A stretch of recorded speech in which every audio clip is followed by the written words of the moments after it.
Hey everyone, welcome back to the Commercial Relocation Happy Hour. I am Rob. Ed Katz here as always. Mr. Katz, how you doing today? Mr. Katz, Grandpa Eddie. I'm doing great. How are you, Rob Clark? Am I able to now start calling you Ed? I mean, I didn't want to cross a line there. Yeah, you can call me whatever you like. As a former owner of a moving company, you have no idea what I've been called over the years, and some of them start with the F word. Really fantastic, Fantastic, fun, yes. friendly, Friendly, forgiving, yes. yeah, Foolish. foolproof. Well, how are you today on this beautiful Saturday morning or early afternoon? Well, the storm is gone. We had lightning, thunder, and 2 inches of rain for the last 3 hours. It's gone. Excuse me. And I am so excited. I really am to introduce our next guest to you. She is the founder and owner of a moving company in Spokane, Washington called Move Her, Mover, one word, Move Her. Her name is Sabrina Jones, and she's one of my favorite people. First of all, she's been a client of mine for many years, Iomi, and I had the pleasure back in April, a few weeks ago, to meet Sabrina when she spoke at the 60-minute Tracy Beck 60-minute CFO conference. And her topic was why and how to diversify your local residential moving company into other businesses to smooth out the peaks and the valleys of the revenue. The reason I asked her to share her presentation with us today was, yes, we're going to get a lot of substantive, great information on diversification. But just as important is that she shared with us a tragedy that struck her life. And because of the tragedy, she realized how precious and short life can be. And after overcoming this tragic event, she did what she calls or refers to as a life pivot that changed her life forever. And I'll tell you, I know when she tells her story, it's going to bring tears to my eyes again. So it's about the moving business, it's about diversification, but it's also about her personal journey, her personal walk. So let's let the cameras roll and the microphone record, and let's go forward. All right, well, here she is, Sabrina Jones.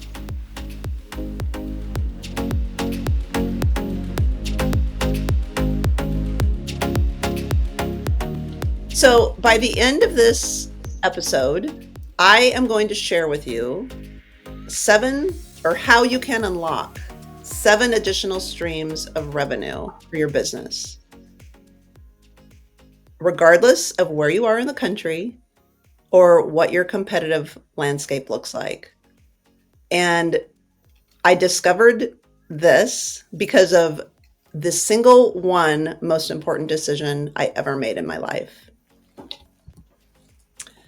I'm running on a 2-lane country road with rolling hills on my left and a pasture with cattle in it who are penned in by a barbed wire fence on my right. I've run this road for years, but today just felt different. I was taking in all the smells. I was smelling all the smells, and I was seeing all the things. I mean, it was spring. The lilacs were in bloom, the wild rose bushes were in bloom, and I was feeling the fragility of life. I was 30 years old, and my mom was going to die. And I had come home to help her. She asked me if I would come home to help her. So this woman who I had only known as strong and independent suddenly needed my help. And at home, we tried to just continue life as normal. We'd, watch the news, talk about the weather. We'd make our meals, do the dishes, but mostly we were playing with my 2 kids who at the time were 3 and 1 years old. So they were very busy. Um, and as we would watch TV, this was in May, and the TV would have a lot of promotions for upcoming shows in the fall. And my mom was always into TV shows, movies. She loved all of that. And she would say, "Oh, that looks like a great show. I can't wait to watch that one." Only to follow it up with, "Oh, I better rethink my timeline here." Because it was May and she had recently been given 6 to 10 weeks to live. So she would never see September.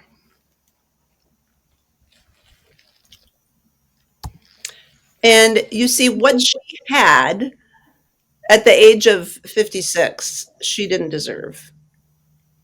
Was she a drinker? No. Was she a smoker? Nope. Was she overweight? Nope. She was 5'4", 118 pounds, and a smoking hot redhead. She she did the Jane Fonda era aerobics. She made her own toothpaste and deodorant before natural products were a thing. And she often even talked about bottling our well water before bottled water was really a thing. And my dad was there to help too. He was a full time math teacher at the high school that was 2 miles up the road that had about 100 students in it in grades 9 through 12. And when he wasn't teaching math, he was either coaching the high school girls basketball team or maybe the high school track team or being the senior class advisor or the photography advisor.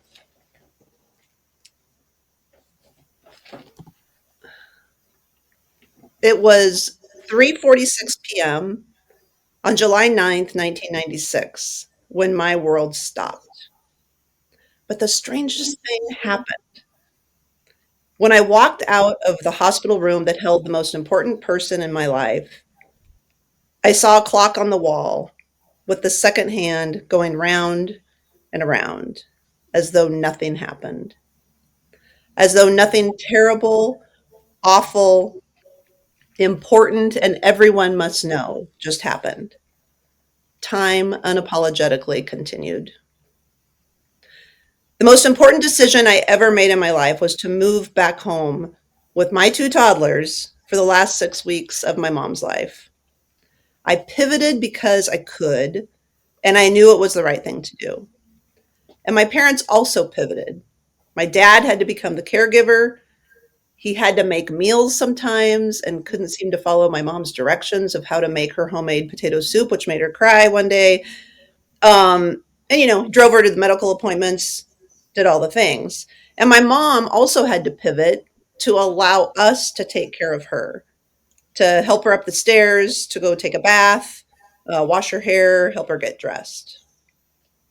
So the point I'm trying to make with this story is that there are times in our own lives when we need to pivot or diversify, when our own health or the health of someone that we love often hangs in the balance. And really, the same holds true for the health of our business. So if cash flow isn't as consistent as we'd like it to be, I say it's time to diversify or pivot. And so I'm going to share 7 ways that you can create additional streams of revenue for your own business. Again, no matter where you are, what kind of competition you have. And these are things that I actually do in my own moving and storage company that I've done over the past 15 years. So, number 1, and this isn't really in any particular order, but yeah, take what works for you. But they've definitely helped even out my seasonality. Number 1 is residential cleaning. This is an easy way to start is just do move in and move out cleans because you're already a moving company, right? So you're moving people out, they're exhausted, they probably don't want to clean their house. So that's how I started 15 years ago, was either doing mostly move out cleans, but sometimes people would also want us to clean the house they're moving into.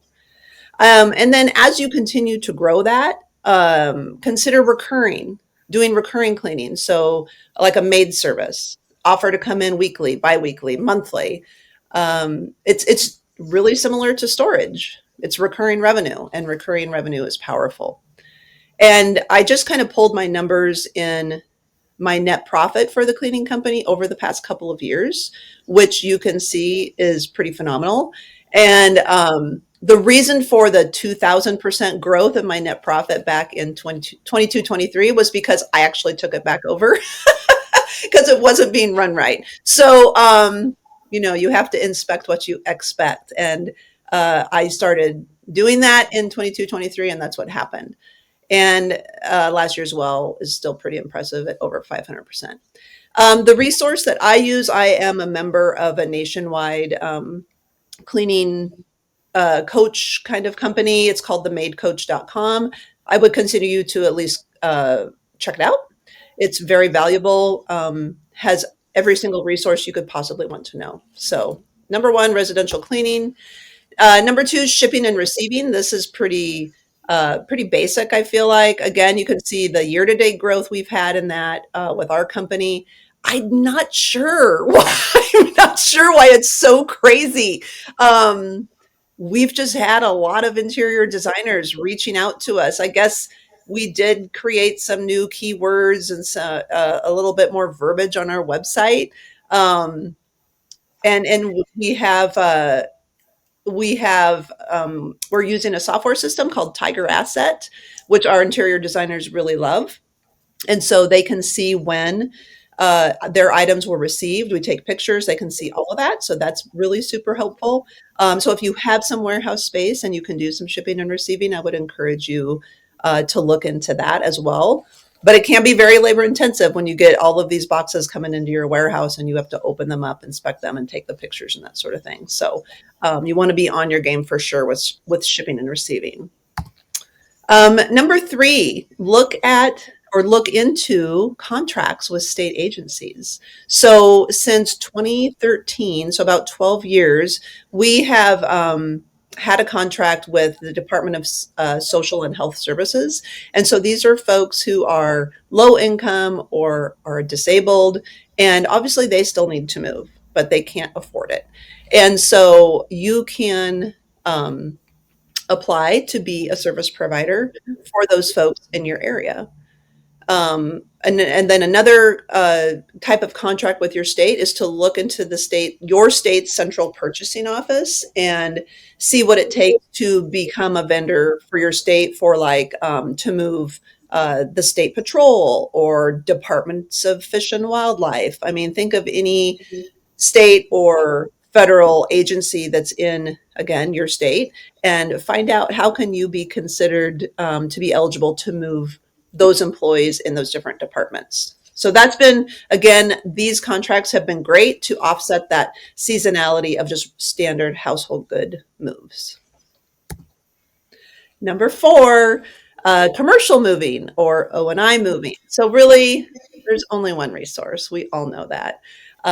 Ed Katz with IOMI, with International Office Moving Institute. I have been a member, continue to be a member of IOMI. It really does set us apart. And of course, it depends where you are, but I know I'm the only woman-owned IOMI certified moving company where I am here in Spokane, Washington. And so that makes it pretty easy for any kind of a commercial business to want to support and to choose us for their office relocation. So definitely go to officemoves.com, check it out. It's so worth it. Just very professional. All the materials are there that you can customize to your company. Just well worth it. Number five, this is a little odd, but wine storage. So again, look at your market, look at where you are. Is there anybody that offers not just temperature controlled storage, but humidity controlled storage? So where I am, nobody had the humidity part. And so I had some extra office space and I said, well, I don't know, let's convert it. Let's buy an HVAC system specific to wine, put it in the ceiling, and let's get some racks with wheels on it, and we'll see what happens. So now we store about somewhere over 200 cases of wine for people. This isn't, and it isn't for commercial businesses. This is just for people who have their own collections. So I would have to get a different type of license to store, like on a wholesale level. And I didn't want to open that Pandora's box. But it's great. It's just another revenue stream, just another way to help your customers, whether they have a wine collection and they're moving or they're renovating and they need to keep it in a safe place. Or we also have people that are members of, the wine of the club members, and then they'll have their wine delivered to us, and we just add it onto their warehouse receipt and keep it stored until they want it. So it's been good. It's been a nice little extra revenue stream. Number 6, senior moving. So this is, I'm not throwing any shade to Ed by saying this, but so it's good to look at NASM, which is the National Association of Senior Move Managers, and get certified as a senior move manager. So again, it's giving you more credibility, more professionalism.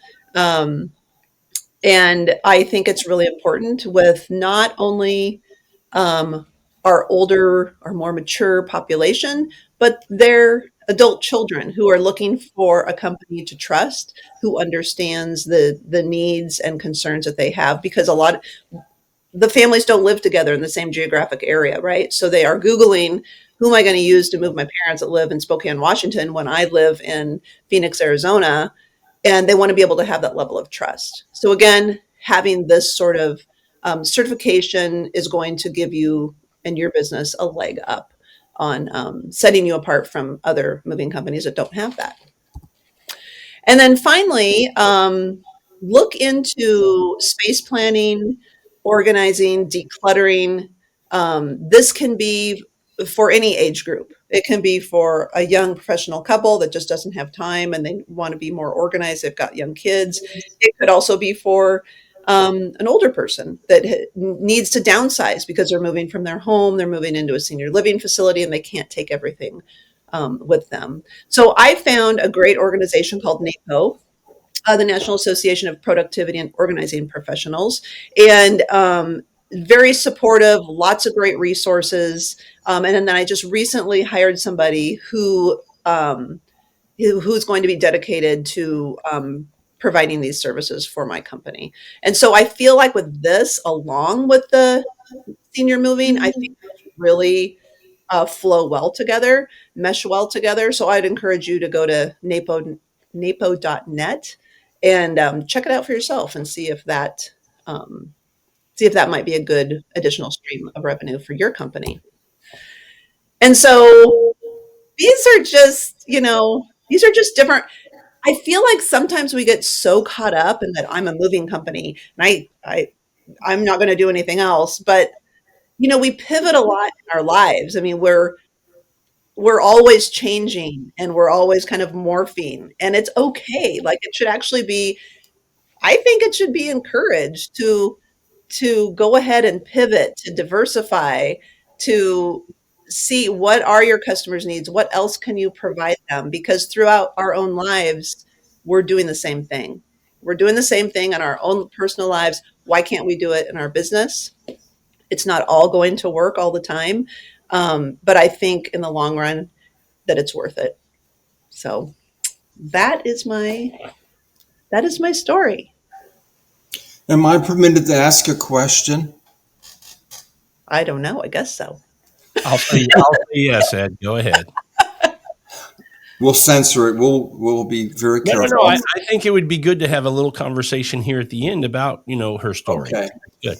Well, what I'd like you to share is way back when the life pivot. Did you start off being the granddaughter or the niece or the daughter of a moving company owner? Is that how you became Move Her? Or did you have a life pivot in the days long ago when you were like 14 or 15 years old or did you like roll out of bed one morning, hit your head on the floor and say, I want to become a mover? I mean, what kind of life pivot did you have to become a mover?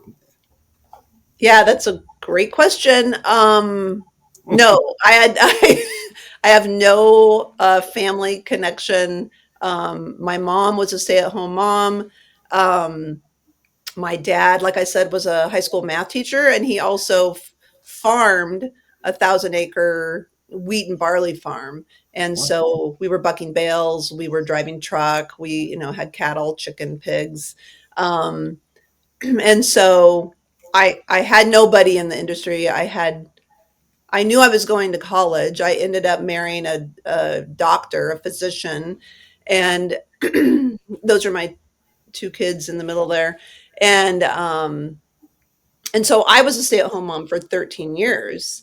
And and then I ended up going back to, well, yeah, after I'd been a stay-at-home mom for 13 years, my kids were, the nerve of them, they were growing up.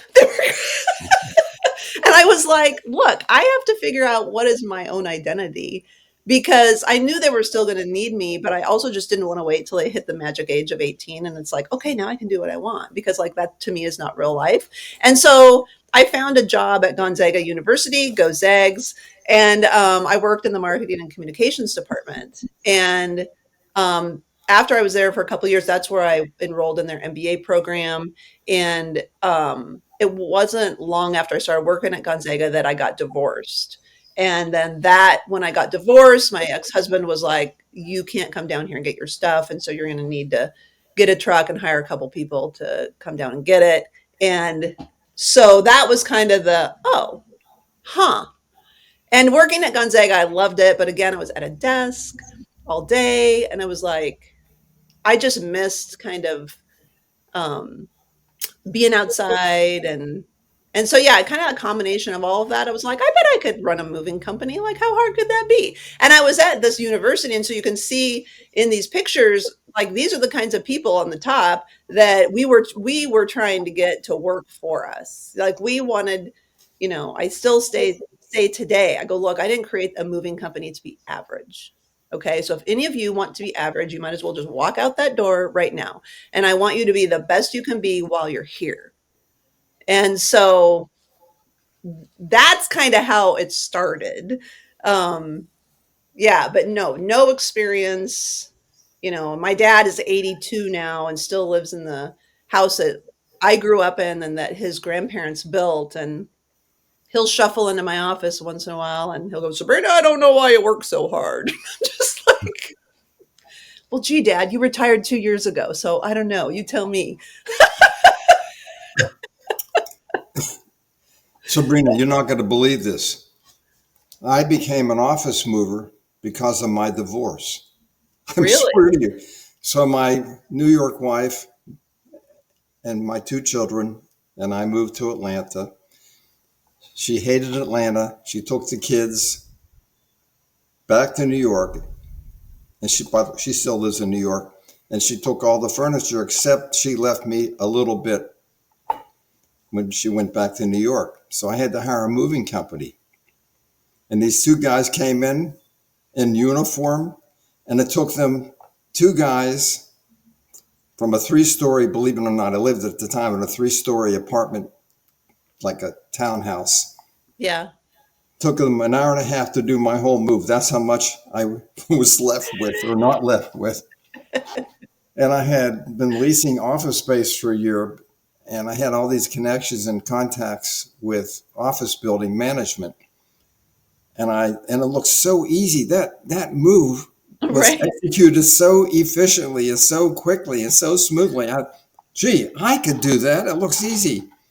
And the rest is history. I connected the dots of my contacts in the real estate industry, got a job as a mover helper, working for a moving company so I could learn the business, I guess, organically from the ground up. But that's how it all started. You and I, we can bond. We have that in common. Right? One door, Yeah. one door closed and a whole bunch of other doors opened. Isn't that Yeah. amazing? Yeah. And I do think back of all of the people that I've met and the fact that I'm like on this podcast even, and I'm like, none of this would have happened. Like it's it's weird when you think about that. All the people that I've had the opportunity to meet and to move and to help um and then just my own growth. And one of my employees yesterday, we were somebody had filed an L&I claim, and I was like, "Well, I don't really need the paper because I'll get, I'll just do it on blah, blah, blah." And he goes, "If you would have known all of this when you started, would you have done it?" And I'm like, "I don't know. I don't know. I mean, but I think so. I think so because yeah, it's worth it." Well, I have a question if you don't mind, Sabrina. I love the story, and I love always keeping your mind open to trying to find other ways to generate revenue and provide services in the community, whether it's to a current client that might need additional services that maybe you're not providing, that you go, why aren't we? They need it, so we should provide it. Yeah. Or just going on a whole different direction in a new opportunity. But as a company, when you're doing this, are these all DBAs, or are these new companies that you're setting up? Are you taking your labor that you have, your employees? Are they cross training to work in the different areas? How are you setting this up? Because people are listening to this going, "That's a great idea. I love what she's doing, but how the heck did she do that?" She must be crazy. Yeah, or really smart. So no, that's a great question. And when I started Mover in 2010, it was Mover, right? It was moving company, but we always had the cleaning. And so cleaning was just it was just a service. So it was all under the same license number. It was all just the same. And then over the years, people would go, "Do you do like maid service cleaning?" I'm like, "I don't need another thing to do. Like, great idea, but I don't need another thing to do." And then by 2018, I was like, maybe I do need another thing to do. And so then I started getting different people. Was it 2018, 2019? I can't remember. Then I created a completely different company for the cleaning company and its own employees. Whereas up until that point, I would we would train the movers because we had a blend of men and women, but mostly the women would go and do the cleaning and the packing. But I mean, everybody got trained. But yeah, it got to the point where it was like, now that we're doing the recurring, um, let's just create our own separate company for that. And and plus it allowed me to see the numbers for my moving company better because the cleaning companies weren't impacting my P&L. And that was the interesting thing was that I always kind of, I mean, to be honest, I always treated the cleaning company as kind of like an afterthought, like, oh yeah, that little cleaning company. Yeah, whatever. And then I got to thinking, if I actually like cared about it and like worked on it and acted like it could be a big deal, it probably could be. And my net profit is higher with my cleaning company than it is with my moving company. And so, yeah, it's really opened my eyes. The wine storage also is its own separate company, but everything else is part of the moving company. Okay. Yeah. I heard you say move her, move her. What is the actual name of your company? Mover or move her? I say move her. I kind of say the H just because otherwise it sounds wrong. We like move her because that's what Move I'm her. telling the tens of thousands of contacts I have. Yeah, because if you just say mover, it's like what? But move her. I think Some that's people have called it mother. Like mother. Well, it's a great story, and I think it's something that in the household goods market, we all see it around the country. We all know that it's that market is shrinking, and I know there's a lot of people in that category of being a household goods mover that are looking, and some may be panicking, trying Yeah. to find other ways to stay afloat, generate business, keep the doors open, keep Yeah. people employed. When you own a business, a lot of folks don't think about the responsibility, it's like a parent to your kids. When you're an owner of a business, you have this responsibility to people who work for you, and you Yeah. want to keep them employed and being able to live at a certain standard, pay their bills, things like that. So a lot of pressure. And I think, what you talked about and how you did it is a good example for other moving companies who are listening to this and I think, there's this fear factor, right? Sabrina, did you have a little bit of fear factor in having an idea? It's one thing to go, I want to start a new business. It's another thing to go, I'm going to actually do it. So how did you get over that hump of going, I'm pulling the trigger on this? Originally? Yeah. For that second business to do new things, because I hear movers all the time go, yeah, we should do that. I don't know. There's always this hesitation. How do you get somebody to actually pull the trigger and go, I'm going to do it? Uh, wow. I mean, I could just say, well, you really don't have anything to lose, right? Yeah. Don't be a chicken. Don't be a chick. Yeah, my mom used to say, don't be a panty waste. There you go. I like that better. Don't be a panty waste. Like, honestly, like, what's the worst that could happen? Or, our tagline for Move Her is moving never looks so good. But internally we say, what could possibly go wrong? Well, and I think the other comment might be, if you don't do it, you know where you're going. Things are going to be bad. So why not, give it a Yeah. shot? To your Yeah. point, what's the worst that can happen? Yeah. Here's the other question I might ask. The chicken and the egg. You want to get that business, which means you got to go out and sell it, but you may not have the people to service it yet. Or do you get the people to service it and kind of train them? Now I got to go get the business to keep them, get them working. Yeah. How do you manage that? Yeah. On the cleaning side, I just recently, like, actually, we're doing it right now.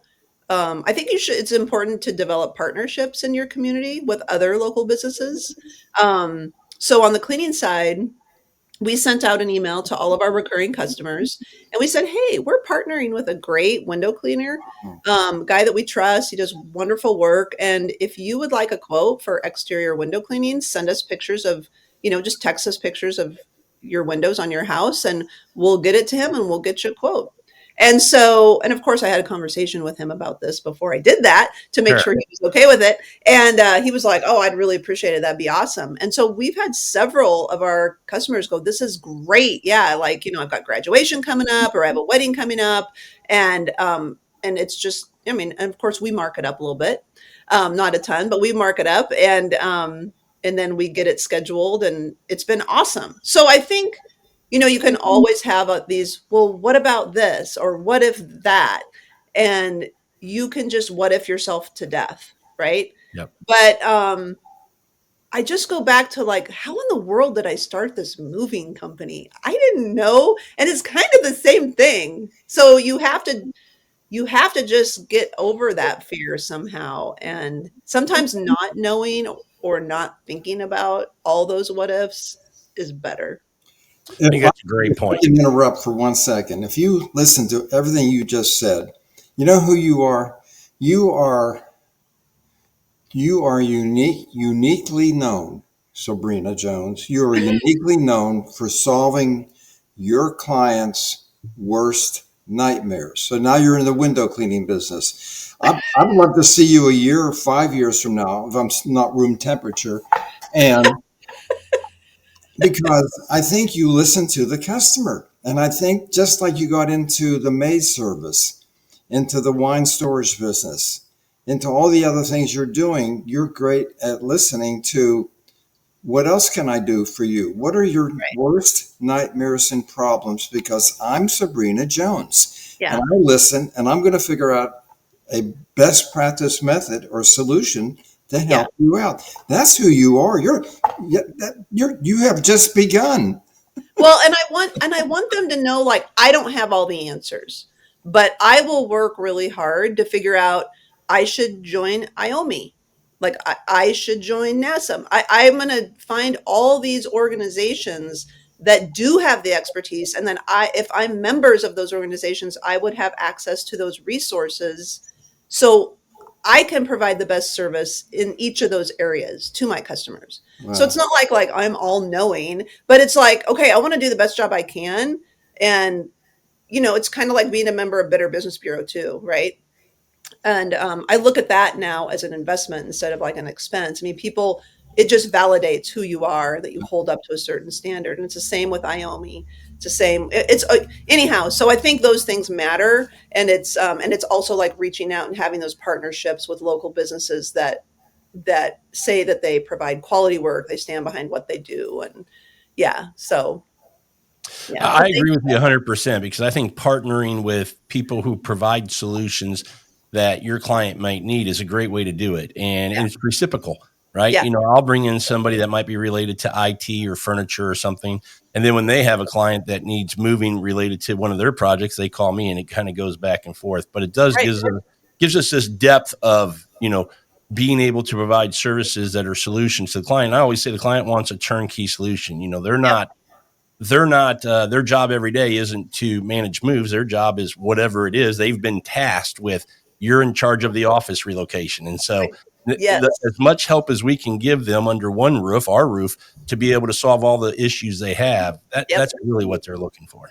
And I have to believe your window cleaning company, when they have an opportunity, they pull you into the maid service or the moving service need for their clients, right? That's how that works. Yeah, definitely. Yeah. It's got to be mutual in two ways, or it's no way. Yeah. Yeah. It's the same with carpet cleaning. We don't do carpet cleaning, so we've got a resource for that. Well, this has been a great conversation, Ed. I have thoroughly enjoyed having Sabrina on the show and hearing her journey of how she's just kind of, I'm going to call it an empire. She's grown this empire in Spokane, Washington, Ed. I'll tell you, my interaction with Sabrina, whether it's on a podcast, a phone call, meeting her in person, the realization is always better than my anticipation. You hit it out of the ballpark. You're amazing. Oh, you're too nice, Ed.